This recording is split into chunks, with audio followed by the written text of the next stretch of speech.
Guys নমস্কার, আমি আজকে একটা ফ্ল্যাট ভিজিট করতে আসছি। এটা 1225 স্কোয়ার ফিট। ঢুকে হচ্ছে ড্রয়িং রুম, আর হচ্ছে ডাইনিং স্পেস। তারপরে এটা হচ্ছে একটা বেডরুম, সাথে ওয়াশরুম আর হচ্ছে ব্যালকনি। এটা হচ্ছে ব্যালকনি, পর্যাপ্ত পরিমাণ খোলামেলা। এটা হচ্ছে ব্যালকনি।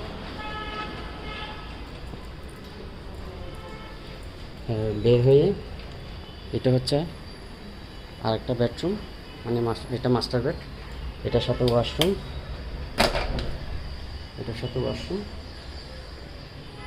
এটা হচ্ছে মাস্টার বেড।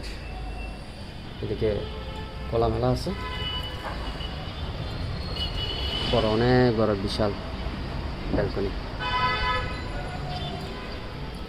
এই মাস্টার বেড থেকে বের হলাম। এটা হচ্ছে কিচেন, ওভেন কিচেন আছে। কিচেন অনেক বড়। আর এটা হচ্ছে গেস্ট রুম। এটা হচ্ছে গেস্ট রুমের সাথে একটা ব্যালকনি আছে। অনেক খোলামেলা। এটা ব্যালকনি আছে গেস্ট রুমের সাথে। হচ্ছে গেস্ট রুম। আর এটা হচ্ছে কমন বাথ। এটা কমন বাথ।